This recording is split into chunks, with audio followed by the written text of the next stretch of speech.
दोस्तों, आज पेश है सुपर पावर विध्वंस। ये एक और चित्र है दोस्तों।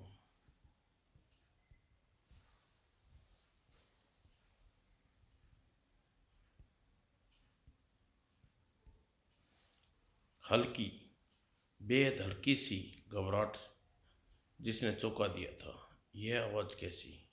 वो प्रोफेसर रवि वर्मा के बंगले के बाहर तैनात पुलिसकर्मियों को। सबकी निगाह उठी आकाश की ओर और झलक उठा उनमें आतंक। वो देखो, क्या था वो? कौन था वो? कैसा था वो? वो था जिसे देखकर मौत भी कांप उठे, रूहें फन्ना जाए। मौत का ही दूसरा नाम था टीटिना, टीटाना। हाँ, मैं हूँ टीटान। मौत को आदेश दूं तो वह भी दम तोड़ दे मेरे कदमों में। नींद से जागे जैसे पुलिसकर्मी, गोलियों की बाढ़ झपटी उसकी टीटान के शरीर से टकरा कर नष्ट हो गई। फायर! हाँ हाँ, टीटान को मारने के लिए खिलौने। यह देखो, असली हथियार इसे कहते हैं। ठचाक छी! टीटान ठाका लगाता हुआ आगे बढ़ गया। टीटान हा हा हा बेशर्मों की तरह प्रोफेसर के बंगले में प्रवेश कर गया टीटान, और मानो प्रलय आ गई घर में। पीछे छोड़ गया पहरे पर तैनात पुलिसकर्मियों की लाशें। और प्रोफेसर थे जो टीटान का मुकाबला करने के लिए। अरे मूर्ख हो तुम प्रोफेसर, जो टीटान से टक्कर लेने की सोच रहे हो। टीटान का मुकाबला करने के लिए शेर का जिगर चाहिए, शेर का। और उसी पल हवा में तैरती एक चट्टान की भांति उससे टकराया। मैं जानता हूँ तुम्हें किसने भेजा है, लेकिन मुझे अपने हाथों के ले अपने साथ ले जाने के लिए तुम्हारा सपना कभी पूरा नहीं हो सकता, महाहिम के कुत्ते। प्रोफेसर, शुक्र करो प्रोफेसर, मेरे स्वामी ने जिंदा लाने का आदेश दिया, वरना टीटान के अपने दुश्मनों की बोटियां नोच लेता है। प्रोफेसर वर्मा को उठाने के लिए झुका टीटान। भड़ाक! विजय! विजय के जीवित रहते तुम्हारे नापाक हाथ पापा को छू भी नहीं सकते कमीने। टीटान पर हमला करके तूने अपने जीवन की पतंग की डोर काट ली पिल्ले। जीवन और मृत्यु तुम जैसे शैतानों के हाथों में नहीं, भगवान के हाथों में होती है कमीने। लेकिन इस बार टीटान सतर्क था। बहुत डायलॉग बोलता है तू। ढिशूं! धड़ाक! तेरी कैंची से चलने वाली जुबान पर हाथ साथ साथ तेरे सिर की धड़ से अलग कर देगी टीटान की किरणें। मौत की लपकी विजय पर। लेकिन बीच में दीवार की तरह खड़ा हो गया प्रोफेसर वर्मा। पापा! इस, इसी पल तूफान की तरह वहां आ पहुंचे पुलिसकर्मी। यही शैतान खत्म कर दो। ओह पुलिस वाले! और एक बार फिर पुलिस वालों की मौत देने में व्यस्त होगा टीटान। अब तो प्रोफेसर से पहले इन्हें निपटना होगा।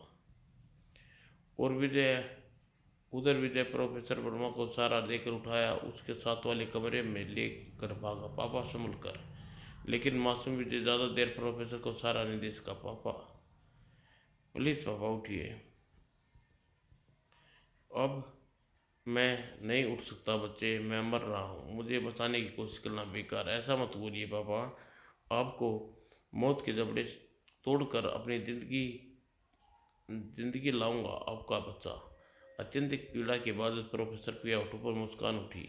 मैं धन्य हूँ मुझे तुम जैसा बेटा मिला, लेकिन विधाता के लिखे लेख को मिटा नहीं सकता मेरे बच्चे। इसलिए मुझे बचाने की सोचना छोड़कर एक एक चाकू लेकर आओ। चाकू? चाकू? चाकू का क्या करोगे? सुपर पावर देखना चाहता था ना? उस चाकू की मदद से तुझे वह दिखाऊंगा। मेरे पापा, मेरे पास ज़्यादा समय नहीं है, चाकू लेकर आओ। और कुछ कहने समझ न सका मासूम से, लेकिन फिर भी वह चाकू ले दौड़ा। चाकू लेकर तुरंत ही वापस लौटा विजय। ये लीजिए पापा। और कांपती हाथों से ने विजय चाकू प्रोफेसर को थमा दिया। और उफ ये क्या कर डाला प्रोफेसर वर्मा ने। पीड़ा अतीता से दबड़े प्रोफेसर वर्मा की जांघ चीरते हुए जार को चीरते चले गए। खून से लबदब जांघ के कटे हिस्से को अपने हाथ दर्द कर बाहर खींचा। प्रोफेसर वर्मा ने छोटा सा पैकेट। हैरान रह गया विजय अपने पापा के खून से तर उस पैकेट को देखकर। इस पैकेट में क्या है पापा? सुपर पावर, मेरे वर्षों की मेहनत का फल, जिसे तुम्हें मम्मी ने और तुम्हें ढेर सारा प्यार खोकर पाया है। मैंने इस पैकेट को खोलो विजय। और आश्चर्य में गोता लगाता विजय ने पैकेट को खोल कर बरामद बरामद की वह बेल्ट। यह तो एक बेल्ट है पापा। हाँ बेटे, इस बेल्ट को साधारण बेल्ट समझने की भूल मत करना बेटा। पावर बेल्ट नाम है इसका। यही मेरी वर्षों की मेहनत है। यही बेल्ट है तुझे सुपर पावर देगी। प्रोफेसर वर्मा ने कहकर धमाका किया विजय के कान नन्हे के मस्तक में। मुझे? हाँ मेरे बच्चे, हाँ तू ही बनेगा सुपर पावर, क्योंकि तुझे अपने पापा के मम्मी के शरीर पे खून के एक एक कतरे का हिसाब लेना है। तू ही बनेगा सुपर पावर, क्योंकि तूने ही माहिम और उसके जैसे उन सैकड़ों वतन के दुश्मन जहरीले नागों को फल कर चलने, जो पूरे विश्व में आतंकवाद के जहरीली आग झोंक कर तबाह करना चाहते हैं। तू ही बनेगा सुपर पावर, क्योंकि तुम्हारे मरने के बाद अंतिम इच्छा है पापा की। शब्द के साथ मेरा सारा खून और प्रोफेसर के मुंह से और अटक गया। अटक कर निकले वर्मा के अंतिम शब्द। विजय, इस बेल्ट को अपनी कमर पर बांध, इसमें लाल बटन दबा। आह! और चीखते हुए अपने पापा की लाश से लिपट गया मासूम।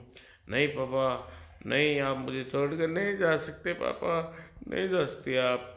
ठीक उसी पल पुलिसकर्मियों को ठिपकाने लगाकर वहां आ पहुंचा विजय की तबाही का विजय की तबाही का जिम्मेवार पापा। अपने पापा के बिछड़ने का बहुत दुख हो न तुझे। अभी तुझे तेरे पापा के पास पहुंचा देता हूँ। अगले ही पल वह अंगारे की भांति देखने लगा मासूम विजय कई आंसुओं भरा चेहरा। कमीने, मेरी तबाही के जिम्मेवार तू, अब जिंदा नहीं छोड़ूंगा तुझे। और घायल सी की भांति गरज उठा विजय को पता नहीं चला कि कब बिजली की गति से उसने बेल्ट पावर बेल्ट को अपनी कमर में बांधा। और अब उसकी उंगली दबा रही थी पावर बटन, लाल बटन पर। और वह बन गया सुपर पावर। और चक्कर गन्नी की तरह घूम गया टिटान का मस्तिष्क। तू मेरा कुछ नहीं बिगाड़ पाएगा कमीने। कुछ नहीं सूझा। अपने गन का ट्रिगर दबाता चला गया वह। और टिटान प्रवार के वार से बचने के लिए चीते की फुर्ती और गिद्ध की आंखें, हिरण की चंचलता। भाप चुका था टिटान, मुकाबला कठिन है, इसकी शक्ति का मुकाबला नहीं कर सकता। मुझे यहाँ से भागना होगा और मेरा पीछा करने से रोकेगी यह मेरी किरण। और दीवार टिटान की टिटान किरणों को ध्वस्त छत सुपर पावर पर ओह दब कर रह गया और मलबे के ढेर में। लेकिन में उठता चला हवा में उठता चला गया टिटान। महामहिम को यह घटना की खबर देनी होगी। और काश जाने से पहले टिटान ने देखा होता मलबे के ढेर को और जिसे बाहर निकल रहा था सुपर पावर। भाग कुत्ते अधिक, लेकिन क्योंकि भागेगा नहीं तो तुझे महाहिम के हेडवाटर का पता कैसे चलेगा। और टिटान के पीछे पीछे निकल पड़ा सुपर पावर। और कुछ ही देर में टिटान के पीछे करता हुआ महाहिम के अड्डे तक जा पहुंचा था सुपर पावर। ओ यह मनुष्य है हेडक्वार्टर। मेरे सीने की धधकती बदलने की आग महाहिम के हेडक्वार्टर को ज्वालामुखी का लावा बना देगी। लेकिन कुछ सोच के पीछे उसके हाथ सुपर पावर नहीं, महाहिम की दुनिया को तबाह करने में विध्वंस का बराबर का हाथ होना चाहिए। और बस कुछ ही पलों बाद विध्वंस को साथ लिए लौटूंगा। तबाही होगी महाहिम के पाप की दुनिया की। और इस तरह मैं तुम लेने पहुंचा और जब मैंने तुम्हें बर्फीली मौत के शिकंजे में देखा और अपने पावर रेंज की सहायता से तुम्हें बचा लिया। इतना कहकर सुपर पावर चुप हो गया और कमरे में छा गई साम्राज्य सन्नाटे का साम्राज्य तोड़ा विध्वंस ने। मुझे अंकल की दिल नादमों का बहुत दुख है विजय भैया, लेकिन साथ ही इस बात की खुशी है कि अंकल ने वर्षों का सपना आज तुम अपने रूप में साकार हो गया है। और साथ ही महाहिम के रूप में ऐसी स्त्री को खत्म करने की अंतिम इच्छा भी पूरी हो गई जिसने एक नारी, एक पत्नी, एक माँ का नाम कलंक थी। तूने ठीक कहा विशाल, लेकिन मेरी समझ में यह नहीं आया पापा की कार में विस्फोट में मरने वाला और मम्मी नहीं थी तो कौन थी? इसका सीधा जवाब है विजय भैया, आंटी अपने रूप में किसी अन्य स्त्री को अंकल के साथ भेज दिया था। बम इसीलिए उड़ा दिया दुनिया उसे मरी हुई समझे और महान के रूप में शासन कर रहे। आंसू छलक आए सुपर पावर में मौजूद विजय की आंखों में। मम्मी और पापा दोनों छोड़कर चले गए, भरी दुनिया में अकेला रह गया।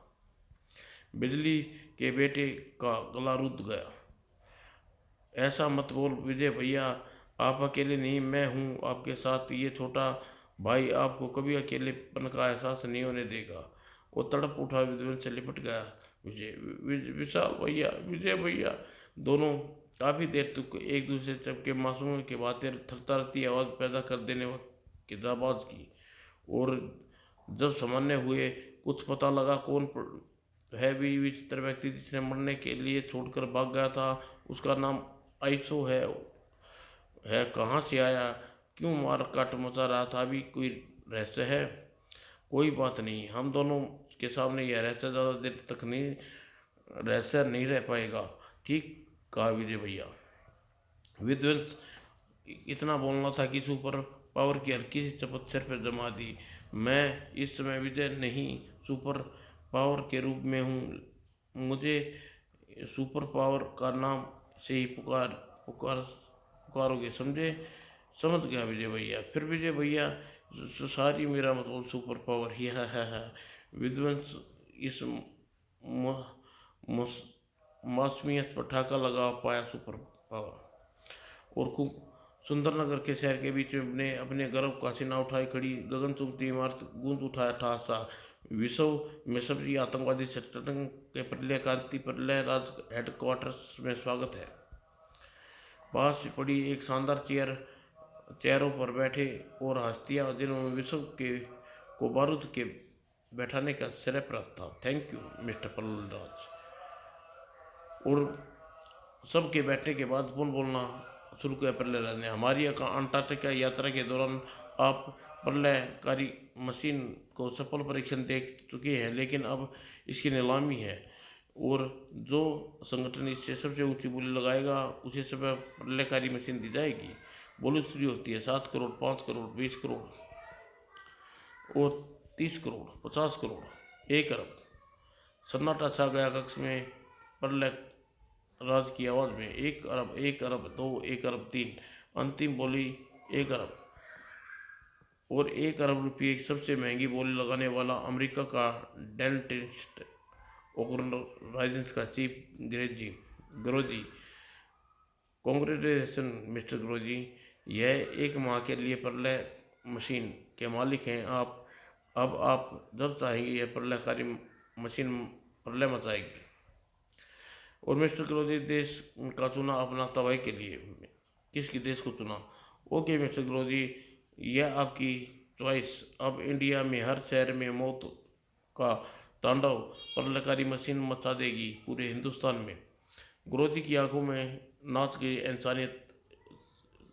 चॉइस हमारा, चॉइस इंडिया।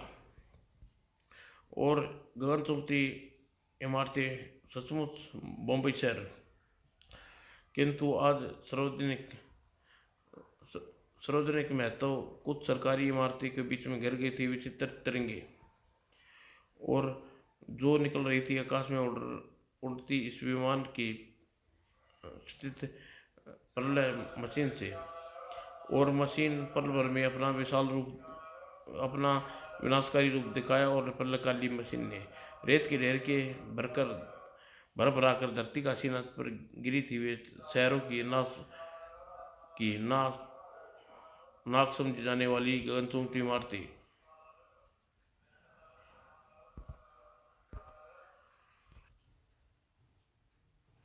और नींद उड़ गई थी देश के कर्णधारों की। हमारे वैज्ञानिक इस खोज में लगे हुए हैं कि लेकिन न तो अभी तक यह न जान पाए हैं कि प्रलय मचाने वाली तरंगे कहाँ से आती हैं और न प्रलय रोकने वाला कोई उपकरण सोच पाए हैं। और ऐसी तबाही ऐसा ऐसे ही मचेगी और ऐसे ही मरते रहेंगे लोग बिना लोग नहीं। मुझे उम्मीद नहीं है कि वैज्ञानिक जल्दी इस रोकने में कामयाब हो जाएंगे।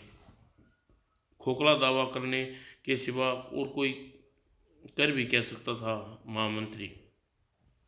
इधर प्रहलाद के हेडक्वार्टर में गगनचुंबी इमारत गूंज रही थी। प्रहलाद की हकारी ठहाका, हाँ हाँ तुम्हारी मशीन एकदम अपने नाम की तरह परफेक्ट है।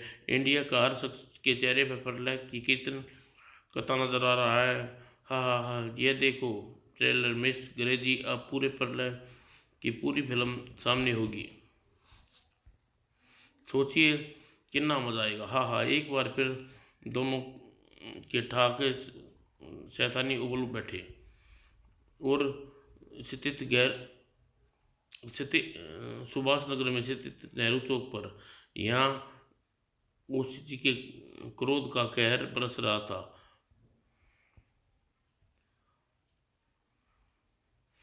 वो आइसो के क्रोध की ज्वाला से कोई नहीं बच सकता। बर्फ में जमा दूंगा और बर्फीली मौत में बरसाकर संतुष्ट हुआ आइसो और उस उसके पास खड़ी एक कार को तिनके की भांति हवा में उठाया और उछाल दिया भयकांत लोगों के भागते लोगों पर। आप अपने ही वाहन के नीचे कुचल कर मरेंगे तुम। आइसलैंड की तबाही का यही बदला होगा। और हर पल मौत नजर आती जा रही थी। खत्म होने वाले थे बेगुनाह की जिंदगी। ठीक उसी पल उसे मौत को किसने अपने मजबूत बाहों में और चौंका आइसो बिजली के बेटे विध्वंस को देखकर। विध्वंस तुम्हें किसने बचाया तुम्हें। आइसो को उसके सवाल का जवाब है कार्य तरीके से मैंने बचाया विध्वंस को और मैंने ही तुम्हें खत्म करूंगा। जवाबी हमले में आइसो भी अपना वार किया। तुम्हारे जैसे बहादुरों के सीने में अपने हथियारों को चाक कर देने के लिए बहुत आनंद मिलता है मुझे। और मुझे तुम जैसे बड़बोली शक्तियों को नष्ट करने में बहुत मजा आता है। बहुत खूब। इससे आइसो का कहर तुम दोनों से ऐसे कब तक बचोगे। और यह वार करने का वार आइसो की ने एक बड़ी चली जिसमें सुपर पावर विलेन अपने आप को बचा न सका। और इतने ही इतने पर बस नहीं किया आइसो ने। अब तुम सदा के लिए बर्फ की इस कबर में दफन होकर रह जाओगे। सुपर पावर का यह हाल देख लोगों ने बचाव के लिए विध्वंस पागल उठा। अब मैं अब मैं अब मैं तुम्हें नहीं छोड़ूंगा कमीने। प्रचंड था विध्वंस का वार लेकिन इससे भी ज्यादा भीषण था उसका प्रयुक्त। उछल कर दूर जा गिरा विध्वंस। अभी भी संभल नहीं पाया था। एक बार तो तू बच गया विध्वंस, अब नहीं बच पाएगा। बिजली का बेटा कहते हैं मुझे। तीर की तेजी से हवा में लहराया और अपने बचाया विध्वंस को भड़ाक। अपने मैं अपने दुश्मनों को वारों से सिर्फ बचाता ही हूँ नहीं हूँ ठीक बल्कि उसका भी सबक भी सिखाता हूँ। और आंखों में खून लिए आइसो की तरफ बढ़ा विध्वंस। अब सिर्फ मेरे वारों के धमाके तुम्हारी चीखों के वातावरण गूंजेगी कमीने। लेकिन विध्वंस के वारों से अचानक पहले ही गूंजा धमाका। लेकिन विध्वंस और आइसो दोनों उछल कर गई। यह धमाका कौन सा है? Oh no. और तेजी से पीछे धुआं विध्वंस कांप उठा विनाशकारी दृश्य देखकर। लगता है इस इमारत को नष्ट होना है, और अभी उसी अपराधी का कारनामा है जिसने मुंबई की इमारतों को नष्ट की थी। लेकिन विध्वंस ने के होते हुए यह इमारत नहीं नष्ट होगी, और न ही इसमें मौजूद सैकड़ों की जिंदगियां। वाइसो के अपने विचारों में डुबकियां लगातार छोड़ कर गिरती हुई इमारत की तरफ लहरा विध्वंस। इस इमारत को नष्ट करने वाला का धमाका आइसलैंड की तबाही से बिल्कुल मिलता जुलता है, और विध्वंस के कहे अनुसार इस बम के पीछे किसी अपराधी का हाथ है।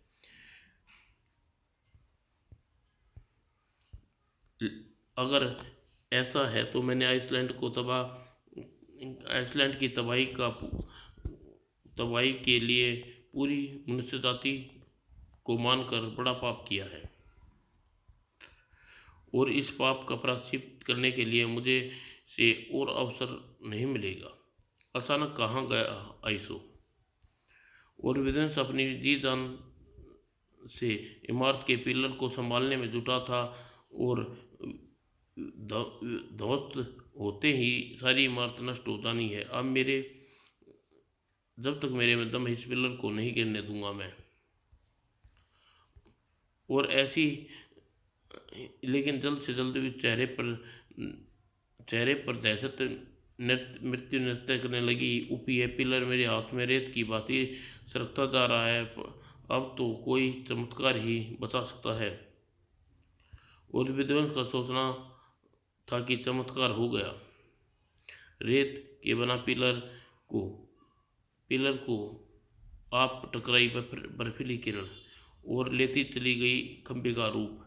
हैरान रह गया विदेश आइसो को यह हरकत देखकर। आइसो, तुमने इस इमारत को ध्वस्त होने से बचाया।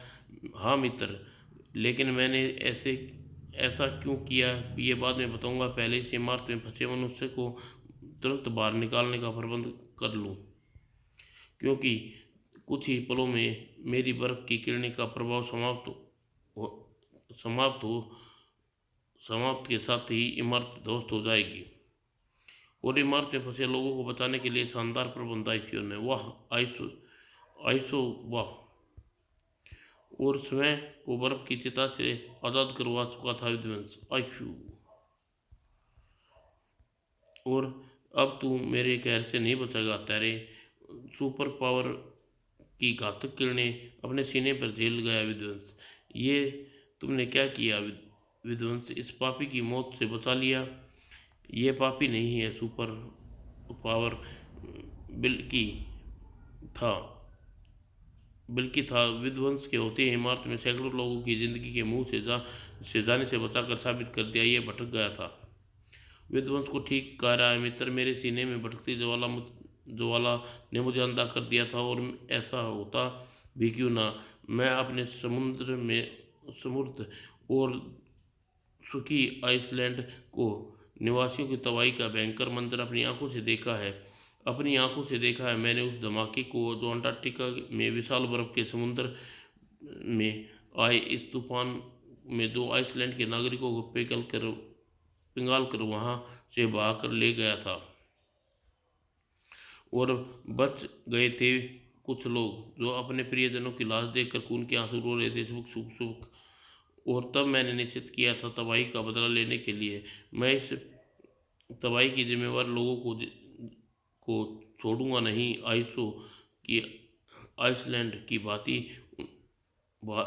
तबाह कर दूंगा दुनिया। जल्द ही मैंने अपने देश के नागरिकों के विनाशकों का पता लगा लिया। वह मनुष्य का काम है। और भूचाल नाचने लगा मेरे चेहरे पर। तब तक आइसो दुनिया को तबाही हुई है, इसी तरह मनुष्यों की दुनिया में तबाह कर दूंगा। लेकिन फिर मैं संपूर्ण मनुष्य जाति को अपना क्रोध का ज्वाला बरसाने लगा। लेकिन आज जब मैंने अपनी आंखों से इस इमारत को उसी तरह धमाके के साथ नष्ट होते देखा, तो मेरे विचार में तीव्र झटका लगा। और मैंने सोचा कि एक अपराधी द्वारा किए गए ऐसे पाप कर्म पूरी पृथ्वी जाति को दोषी ठहराना उचित नहीं है। और ऐसा सोचकर मेरा आइसो मेरी सहायता के लिए पहुंचा। हाँ, लेकिन अज्ञानता के कारण मैं मनुष्य जाति को नष्ट करने पहुंचा हूँ। मेरा तुम्हारा अपराधी हूँ। तुम मुझे अपना दंड देना चाहो दे सकते हो, भुगतने के लिए तैयार हूँ। सुपर पावर ने आगे बढ़कर आइसो के कंधे पर सहानुभूति का हाथ रख दिया। अपराधी तुम नहीं दोस्त, वह शैतान है जिसके द्वारा किए गए धमाके तुम्हारी दुनिया की और हमारी दुनिया के तबाह तबाह करने पर जुटा हुआ है। दंड का अधिकारी वही है, ज़्यादा देर हमारे हाथों से बच नहीं सकता, लेकिन वह होगा कहाँ, उसे ढूंढेंगे कैसे? कैसे सुनो, इसका समस्या का चुटकियों में हल कर सकता हूँ। आइसो ने विध्वंस के सुपर पावर्स अपराधी तक पहुंचने का तरीका बताने समझाने लगा। और अपराधी प्रहलाद, जिसने स्थित स्क्रीन पर इस दृश्य को सबसे अधिक महत्वपूर्ण नज़र देश के सबसे महत्वपूर्ण इमारतों पर थी। ये तो सदन राष्ट्रपति भवन की इमारतें हैं। ठीक पहचाना मिस्टर जोजी, आप मेरा निशाना। अब इमारत होंगी, उन्हें तबाह करने में भारत में तहलका मच जाएगा। इतना कहकर और प्रहलाद ने मशीन का लीवर ऑन किया और अगले ही पल संसद भवन पर मंडराते विमान पर परिस्थितियों भवन पर मंडराते विमान पर परिस्थिति प्रलय मशीन से निकली भयंकर किरणें अजीब सा शोर उत्पन्न करके अपने लक्ष्य की ओर बढ़ गई। विशाल देखने में सनसनीती मशीन जोक की भांति चिपक गया और प्रहलाद की आंखें हीरे की भांति चमकने लगी। बस एक ही पल की बात है, भारत के सबसे महत्वपूर्ण इमारत रेत के ढेर में बदल जाएगी। अचानक ही सागर सागर लहराया प्रहलाद की आंखों में। अरे यह क्या हो रहा है? बर्फ की किरणें फ्रीज कैसे होती जा रही हैं? अरे ये क्या हो रहा है? प्रलय किरणें फ्रीज कैसे होती जा रही हैं? जवाब जल्दी ही मिला। ओ यह तो बर्फ के बने इस विचित्र इंसान के प्रलय किरणें को फ्रीज कर दिया। लेकिन कौन है यह? इसने ऐसा क्यों किया? वो खतरनाक लग रहा है। इसके इरादे विमान को वापस बुलाना होगा। और अगले ही पल लेकर विमान को लेकर तुरंत ही वापस लौटो पायलट। और आदेश मिलते ही विमान वापस घूमा। इसके साथ ही ऐसे उछल पड़ा जैसे उसकी सीट पर गर्म तवा लगा। विध्वंस, लेकिन मेरे रास्ता क्यों रोक रखा है? और विमान की गति बढ़ाने वाले लीवर से टकरा उसने और दीर्घ गति से आगे विमान से टकराया विध्वंस के सीने से। इस बार वो से मस न हुआ विध्वंस। ऐसी सैकड़ों टक्करों को झेलना फौलाद बन चुका है यह सीना। और अगले पर विध्वंस के प्रचंड घूंटे से कलाबाजी खा गया विमान। और फिर विमान पर टूटा सुपर पावर का कहर। हजारों टुकड़ों में हो गई विमान पर उस सेट पर मशीन की। और विमान का पायलट को भी विमान जैसे ही हालात हुए, लेकिन इस आइसो ने थाम लिया उसे। तू भी मर गया तो हम अपराधियों को कैसे पहुंचेंगे? कुछ ही पलों में जांबाज के कहर टूट रहा था पायलट पर। अपने आका के बारे में मुझे बताओ, हुआ कमीने। और कुछ पल बाद आतंक कबड्डी खेल रहे था प्रहलाद के चेहरे पर। ओह, मशीन को तबाह कर तीनों हमारी तरफ बढ़ रहे हैं। उन्हें हेडक्वार्टर पर पहुंचने में रोकना होगा। और उड़ान दस्ता अपनी तरफ बढ़ता देख सतर्क होते। 3 दिन बाद उन लड़ाके ही आ रहे हैं। सुपर पावर आने दो, उन्हें जिंदा बचकर नहीं जाएंगे। और अगले ही पल आकाश थर्रा उड़न दस्ते ने द्वारा किए वार के धमाके से। लेकिन वार तीनों महारथियों ने भला क्या बिगाड़ पाते। इसी के साथ ही उड़ान दस्ते की कहर टूट पड़ा। विध्वंस सुपर पावर और आइसो का हाहाकारी तरीके से इमारत में प्रवेश किया। प्रलय राज के सामने आंकड़े हुए। तुम्हारी मौत के दूत बनकर आए हम तीनों। आज तुम्हारे हर गुनाह का पूरी सजा दे मिलेगी। और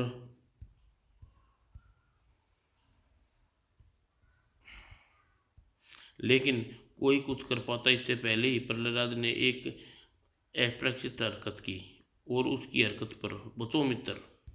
उसी समय सही समय पर उछल कर आईसीयू ने स्वयं को बचाया उछलों से, लेकिन विध्वंस और सुपर पावर न बच सके। ओह, वो ठाकरी वैसी ठाका लगाया प्रहलाद ने, घातक जानलेवा छल्ले, इसमें बंधे तुम्हारे शरीर की नसों में सारा खून फर्श पर बहा देंगे ये छल्ले, और ऐसा होगा मेरा लीवर दबाने के साथ ही। लेकिन लीवर थंबा प्रहलाद का हाथ दबाने में कामयाब न हो सका। इससे पहले ही उसका हाथ धड़ से जुदा हो गया, और फिर उसके मुंह में और सैकड़ों बर्फ से नश्तर प्रहलाद की जीवन लीला समाप्त करते चले गए। और अचंभित सा खड़े मिस्टर ग्रोजी का भी यही असर हुआ। तुमने भी जीने का कोई अधिकार नहीं। और फिर आइसो का कहर मशीन पर टूटा, और मशीन को नष्ट होते ही विध्वंस सुपर पावर आज़ाद हो गए, और इमारत के बाहर तीनों बने विनाशदूत। पापी के साथ पाप का घर भी नष्ट हो जाना चाहिए। और कृत्यक भाग में विध्वंस और सुपर पावर की तरफ पलटा आइसो। धन्यवाद मित्र, तुमने न केवल मेरा प्रतिशोध पूरा करने में मेरी मदद की, बल्कि मुझे बड़ा पाप करने से भी बचा लिया। जीवन भर तुम्हारा एहसानमंद रहूंगा। फिलहाल मैं अपनी उजड़ी दुनिया को दोबारा बसाने के लिए चलता हूँ मित्र। आयुष्य को जाने के बाद विध्वंस और सुपर पावर अपनी दुनिया में चल पड़े। और आप लोग जानते हैं कि हमारी दुनिया में सेंट न्यूजेस बोर्डिंग स्कूल, जहाँ विशाल सुपर पावर बन और विजय भैया बनकर पहुंचा। समाप्त दोस्तों।